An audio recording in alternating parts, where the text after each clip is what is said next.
Alors, dans cette vidéo, nous allons parler du paramétrage et de l'optimisation de votre compte YouTube. On va voir comment le paramétrer, comment optimiser votre chaîne, comment le lier à votre site et comment lier votre compte AdWords pour que tout soit parfaitement paramétré pour pouvoir paramétrer et organiser, structurer les campagnes publicitaires. Donc, je vous propose de vous rendre directement dans le compte YouTube pour voir comment ça se passe. Alors, si vous n'aviez pas de compte Google, ce qui est fortement improbable, mais c'est jamais après tout, il vous suffit de cliquer sur connexion pour créer un nouveau compte ou connexion pour vous identifier avant de vous rendre sur YouTube, sur votre compte où vous êtes identifié donc, et vous allez cliquer sur le petit icône qui vous représente et passer par les paramètres YouTube. Nous allons donc créer une nouvelle chaîne, donc afficher l'ensemble de mes chaînes, on crée une nouvelle. Et voilà. On va donner un nom, on va l'appeler PQC, sélectionner une catégorie, bien autre, ou société, pardon, voilà. Et on accepte, si vous les acceptez, les conditions d'utilisation des pages Google+. OK.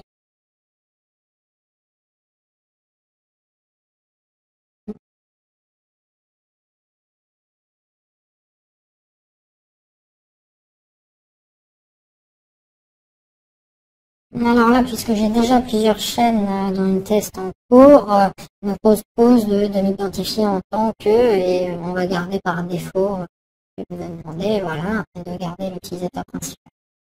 Donc on arrive dans notre nouvelle chaîne qui est vide et qui n'a pas de design.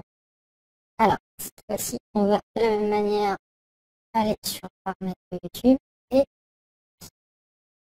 afficher les fonctionnalités supplémentaires.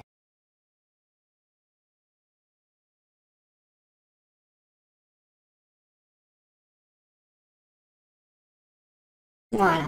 On repasse donc sur les fonctionnalités supplémentaires de la chaîne qu'on vient de créer, AQC. Donc, on voit qu'on a certains éléments qui sont en vert, donc règlement de la communauté, droit d'auteur, etc. Oui, on a énormément qui ne sont pas accessibles pour l'instant parce que nous n'avons pas validé notre compte. Ce qu'on va faire maintenant, donc il va falloir sélectionner un pays et puis se faire appeler ou envoyer un SMS de validation pour pouvoir confirmer notre compte, ce qu'on va faire tout de suite afin d'avoir accès à toutes les différentes options. Voilà qui est fait, notre compte YouTube a bien été validé, donc on va pouvoir continuer le paramétrage. Donc on voit que voilà, beaucoup d'autres options ont été débloquées. Donc on va les prendre les unes après les autres. Donc ça c'est en règle. Alors, monétisation.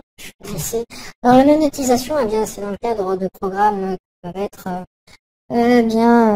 comme les youtubeurs stars, des sources de profit assez conséquentes si vous drivez beaucoup de trafic, puisque pour vous donner un ordre d'idée, 1 million de vues représente à peu près 1 000 € de revenus, quoi. Voilà, en gros, donc c'est pas avec ça que vous allez faire fortune, surtout si vous partez dans l'idée de faire de la publicité, donc bon, on ne va pas s'appesantir dessus, mais sachez que vous pouvez tout de même, voilà, si vous avez des contenus qui sont viraux, polémiques, pourquoi pas, eh bien avoir malgré tout différentes sources de revenus qui peuvent par ailleurs vous payer un petit peu la publicité. Donc, en tout état de cause, on va quand même paramétrer ce qu'il nous propose. Donc, moi, je vais utiliser ma société qui est à Hong Kong. Donc, on va faire AdWords.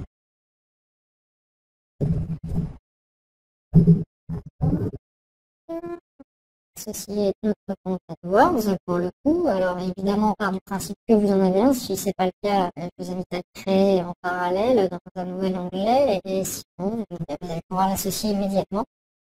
Donc en collant votre numéro client à cet effet ici.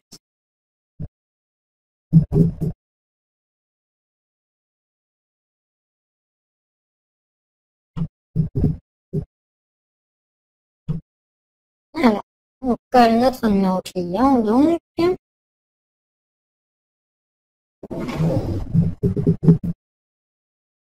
On définit les paramétrages, voilà, on laisse les autres éléments par défaut et on fait terminer. Voilà, notre compte est bien associé. Ensuite, on va pouvoir associer bien notre site web. Alors, on va l'appeler mon site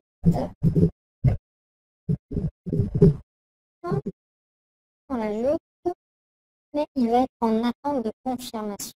Alors, vous allez devoir effectivement passer une étape supplémentaire pour que bien Google s'assure que vous êtes bien le propriétaire de site que vous annoncez avant de vous laisser le relier à votre compte. Donc vous allez devoir eh bien, soit uploader ce qui est le plus simple, un fichier HTML à la racine de votre site web.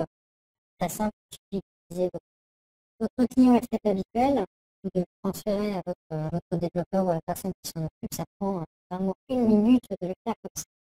Alors, une fois confirmé votre site, eh bien, vous allez pouvoir passer aux recommandations de la chaîne, donc autoriser l'affichage en laisse par défaut. Le nombre d'abonnés, eh bien c'est vous qui le voyez. Ceci, c'est vrai qu'au départ, avoir 2 abonnés, eh ça ne donne pas forcément envie aux autres. Donc le cacher au moins au départ avant d'atteindre un certain nombre, c'est pas forcément idiot. Enfin, vous allez pouvoir ajouter votre suivi Google Analytics afin d'avoir tous les éléments de statistiques à disposition. Et pour ce faire, c'est très simple. Encore une fois, il vous suffit d'aller sous google.com/analytics et d'aller récupérer la propriété du site web que vous voulez suivre et associer du moins à cette chaîne YouTube. Par exemple, et on va le coller tout simplement ici et on va enregistrer.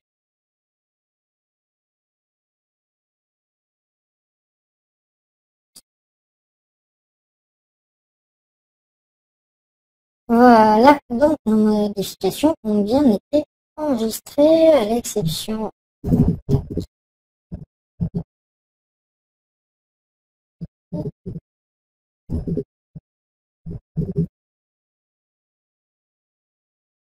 on enregistre. Voilà, on peut activer la monétisation, activer mon compte, donc j'ai lu, j'accepte, voilà, alors ça paraît en chinois, puisque c'est rattaché à un compte. Et on nous avertit que si on souhaitait monétiser certaines vidéos, eh bien, il suffit de passer par un petit icône qui va nous permettre de choisir quelle vidéo monétiser et de ne pas le faire de manière globale. Ok, on valide. Voilà, et on va dans le setting, afficher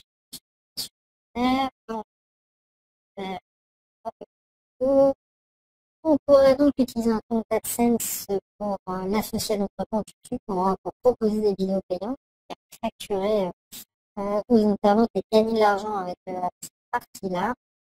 On pourra également bien voilà, avoir accès à des options avancées pour rendre les vidéos privées et non répertoriées. Alors ça c'est pratique si vous avez des cours en ligne, par exemple, et que vous réservez ça à vos clients. Eh bien, seules les personnes qui auront l'URL de la vidéo pourront la regarder et ne seront pas répertoriées par YouTube. Et donc, vraiment, vous pouvez les intégrer sans avoir crainte qu'elles ne fuitent, que les personnes les trouvent sans passer d'abord par un peu. Vous allez pouvoir également diffuser en direct, alors ça c'est très pratique pour faire des webinaires par exemple, des conférences en ligne afin de présenter vos produits SAV, interagir avec les clients. Alors ça peut être également pour faire des événements et d'autres types de choses, mais c'est surtout à ça que je l'utilise moi en réalité et c'est très très pratique et très, très fonctionnel parce que ça permet vraiment d'avoir une présence en ligne immédiate et de nouer vraiment un contact avec les gens. Voilà pour cette partie. Et il nous reste le financement par les fans. Alors ça, pour tout dire, j'ai jamais essayé parce que c'est assez récent, mais c'est quelque chose qui est basé sur le crowdfunding qui permet de récolter de l'argent pour certains de vos projets et d'utiliser votre base de fans pour ce faire. A priori, c'est pas encore disponible partout dans le monde, donc vous devriez pas y avoir accès. Et de toute façon, c'est pas le propos de cette formation. Ensuite, on va rentrer dans les différents éléments de paramétrage. Alors la monétisation, on l'a vu, paramétrage par défaut.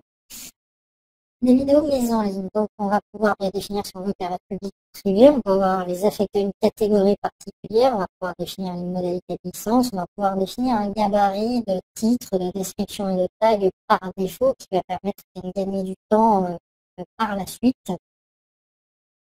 Vous allez pouvoir autoriser tous les commentaires ou les chiffrer. Alors c'est vrai que quand on fait des vidéos commerciales entre guillemets, ben, c'est pas forcément une très bonne idée parce que les commentaires sont toujours basés sur ceux qui commentent négativement et surtout dès lors qu'il y a quelque chose à vendre. Donc c'est plutôt que de les filtrer à la main, vous pouvez utiliser cette fonctionnalité par défaut.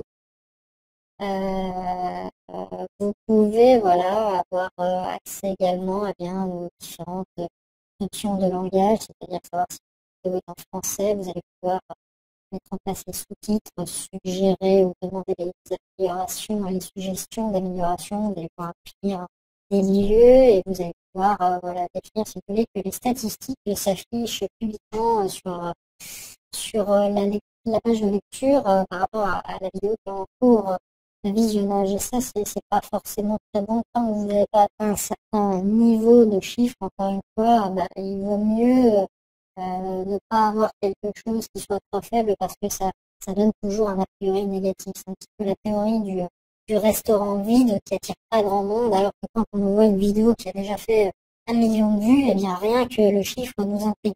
Si elle a fait 2 vues, on se dit par défaut que c'est pas quelque chose qui est intéressant. Un petit peu comme la logique dans laquelle il faut s'inscrire. Ensuite, on va pouvoir promouvoir certains types de contenus. Alors, ça va être, eh bien, on va pouvoir sélectionner. Alors, l'annonce de chaîne, c'est par là. C'est la première vidéo qui va être diffusée aux internautes. Sur cette chaîne, vous voyez, quand vous arrivez sur la chaîne de Dan Kennedy, par exemple, eh bien, la première vidéo, c'est celle-ci et c'est celle qui se déclenche automatiquement. Donc, également, mais c'est celle qui permet, quand on arrive dessus, de savoir où on est et à l'auteur de mettre en avant le contenu qu'il souhaite pour les gens qui ensuite, on va pouvoir faire la promotion d'une vidéo de playlist sur l'ensemble. Voilà, c'est cette seconde partie-là qui nous permet d'avoir un contenu qui est segmenté en fonction de ce que vous pertinent de mettre en avant. Ça peut être voilà, les meilleurs contenus et qui donnent la meilleure image de vos produits et services. Ensuite, on va pouvoir utiliser des options de branding, enfin, de protection du contenu en ajoutant par exemple un logo ou une petite image qui va être ce qu'on appelle un watermark qui va venir se poser sur votre vidéo et qui va identifier visuellement à votre marque.